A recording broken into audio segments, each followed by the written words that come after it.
Δεν θα σε ενοχλήσω, ήρθα να σε πάρουμε αγκαλιά.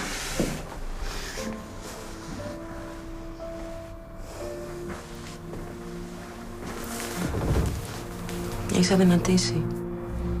Θέλω να προσέχεις τον εαυτό σου. Δεν θέλω να αρρωστήσεις. Μια χαρά είμαι, μην ανησυχείς. Πώς να μην ανησυχώ, ρε Χρυσά, όταν δεν ξέρω τι σε βασανίζει. Λαμανούλα μου, δεν θέλω να στενοχωριέσαι. Καλά είμαι, συγγνώμη. Σ' αγαπάω. Γι' αυτό σε μένα μπορείς να πεις τα πάντα. Δεν είναι τίποτα, απλώς πέρασε ένα μεγάλο σοκ και συνειδητοποίησα ποια πραγματικά είμαι. Και αυτό που είδα δεν μου άρεσε καθόλου. Και τώρα προσπαθώ να το διορθώσω. Να γίνω καλύτερη. Στη Θεσσαλονίκη έκανα την αρχή. Έλα, μην με κοιτάς έτσι. Όλα καλά θα πάνε. Ναι. Πρώτη φορά σ' ακούω να μιλάς έτσι ήρεμα και λογικά. Χρυσά, έχει συμβεί κάτι με τον πατέρα σου? Είσαι πολύ απότομη μαζί του. Δεν είναι η ώρα να το κουβεντιάσουμε τώρα. Είμαι πολύ κουρασμένη και έχω ανάγκη από ύπνο. Οκ, μωρό μου. Καληνύχτα.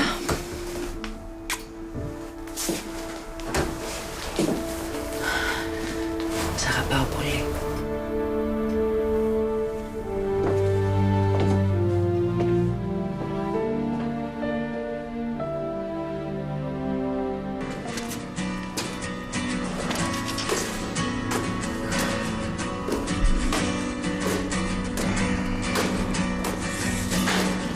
She sits in her corner, singing herself to sleep, wrapped in all of the promises that no one seems to keep. She no longer cries to herself, no tears left to wash away. Just diaries of empty pain. Τι έπαθες, παιδί μου? Τι χάλια είναι αυτά? Τι έπαθες? Έπεσες? Τι έγινε? Πλακώθηκες στο ξύλο. Πες μου, σε παρακαλώ, τι συμβαίνει. Το δεύτερο. Πού να δεις ο άλλος πώς έγινε. Ποιος είναι ο άλλος? Ο Σάκης. Και τι το κάνεις αυτό το πράγμα? Τι είναι αυτά που κάνει, τι έχετε πάθει όλοι σας? Ο ένας δεν μιλάει στην αστυνομία, εσύ πλακώνεσαι, τι έχετε πάθει? Και θα το δέρνω κάθε μέρα μέχρι να καταλάβει τι μας έκανε η άλλη. Τι εννοείς τι σας έκανε? Έχει κάνει κάτι και σε σένα? Όχι, τίποτα. Συμβαίνει κάτι που δεν ξέρω, πες μου. Έλα, μίλα σε μένα. Τίποτα. Την ερωτεύτηκες, Ναι. Και το ξέρω ότι δεν είναι σωστό. Προσπαθώ να τη βγάλω από το μυαλό μου, αλλά δεν γίνεται. Είναι σαν να μου έχει κάνει μάγια. Το ξέρω. Έτσι είναι ο έρωτας. Δεν το κουματάρεις εύκολα. Είναι πολύ δύσκολο. Εντάξει, αλλά να σου πω τώρα που έχεις καταλάβει πόσο σκάρτη είναι, θα την ξεχάσεις, έτσι δεν είναι? Αυτό είναι το θέμα.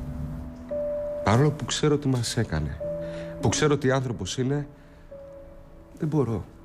Τι θέλω ακόμα. Ξέρεις, σε καταλαβαίνω πολύ περισσότερο από όσο νομίζεις. Έχεις περάσει κάτι παρόμοιο κι εσύ, Όχι εγώ. Από ιστορίες που μου έχουν πει άλλοι. Ο έρωτας είναι τυφλός.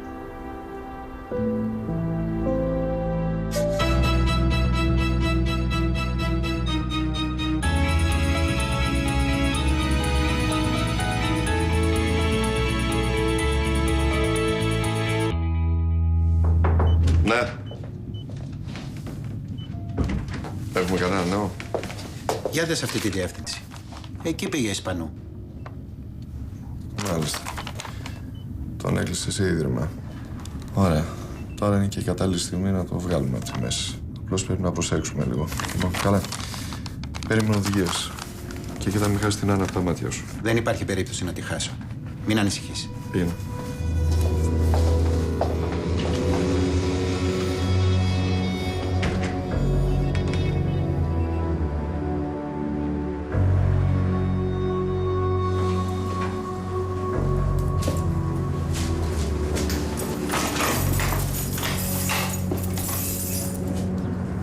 Ήρθε ο δικηγόρος σου. Μάθατε κάτι για την άδεια? Έλα τώρα, προχώρα.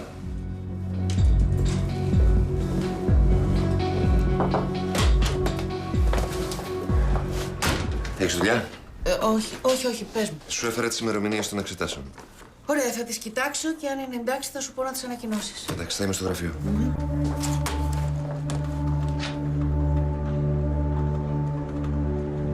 Αγαπημένη μου ξαδέλφη, σκέφτηκα αυτό που μου ζήτησες στο τηλέφωνο και αποφάσισα να σε βοηθήσω. Μπορώ να φροντίσω εγώ για το φίλο σου τον Μπίλι. Μην ανησυχείς για τίποτα. Αν είναι όλα ok, πες μου για να σου στείλω λεπτομέρειες. Μπορείς να τον φέρεις όποτε θέλεις. Σας περιμένω. Ανυπομονώ να σε δω από κοντά.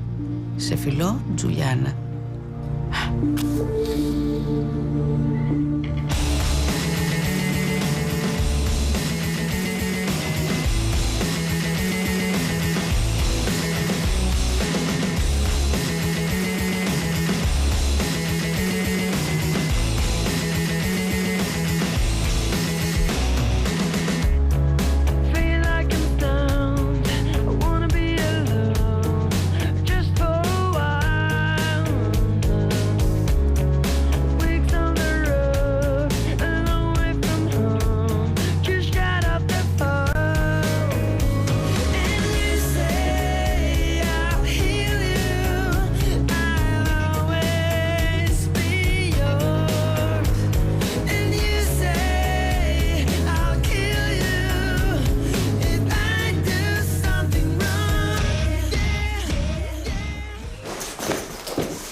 Όπως είσαι, δίνε του.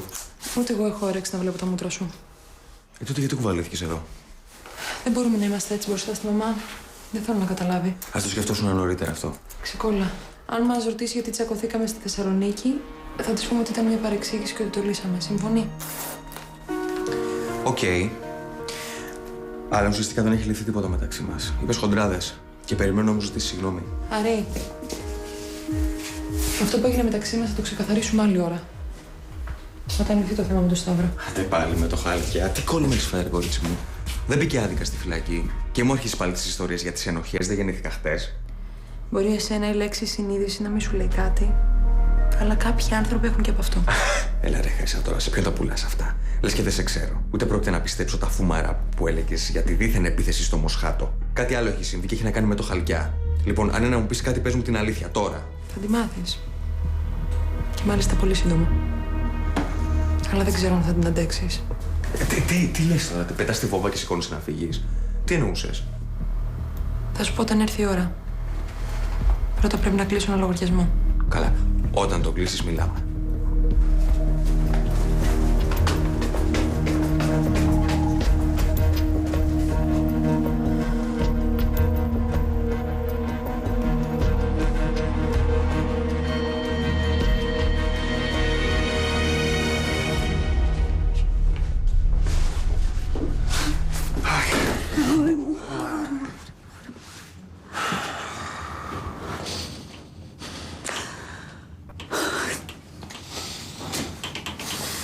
Σε ευχαριστώ πολύ. Δεν χρειάζεται. Τη δουλειά μου έκανα. Είχαμε γερόδοντη. Χαυλιόδοντα για την ακρίβεια. Εντάξει, έκανες και εσύ πολλά όμως. Μου λες τέτοια γιατί θα αρχίσω να ζητάω, Σημασία έχει ότι πετύχαμε τον πρώτο στόχο μας. Και τώρα πάμε για τη συνέχεια. Έτσι, Σταύρο?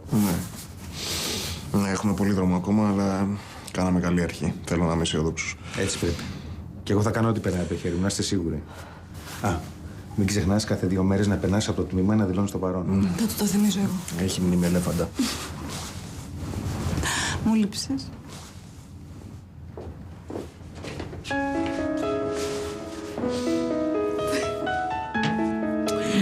Ήρθε η ώρα να σε αγκαλιάσει και κάποιος άλλος.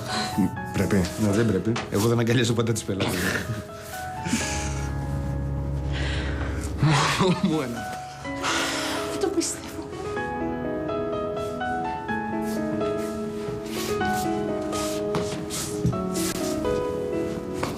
Μου λείψες πολύ, μου λείψες.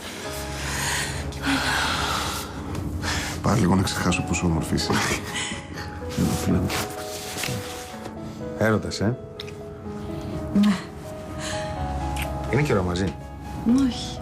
Αλλά η αγάπη δεν έχει σχέση με το χρόνο. Ναι, δεν έχει.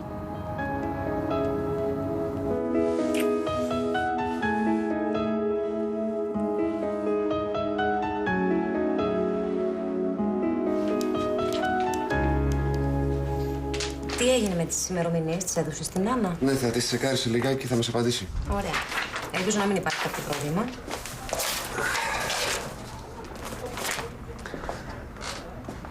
Να σε ρωτήσω κάτι. Ναι. Σου είπε τίποτα η Σάνη Για ποιο πράγμα? που μας είδε στο μπαράκι? Όχι, όχι. Δεν μου είπε κάτι. Και το άφησε να περάσει έτσι, σαν αυτό. Περίεργο. Τέλος πάντων, όπως και να έχει, πρέπει να είμαστε πιο προσεκτικοί. Γιατί? Φοβάσαι για τη σχέση μου με τη Σάνη ή θέλεις να προστατευτείς από μένα? Γιατί δεν παραδέχεσαι ότι σου αρέσω λίγο? Τόσο φοβερό είναι, εξάλλου αμοιβαίο. Γιατί σε τρομάζει. Εκτός αν δεν ισχύει. Οπότε και αυτό μπορώ να το δεχτώ. Η αλήθεια είναι ότι με τρομάζει λίγο. Αλλά αυτό δεν αλλάζει κάτι.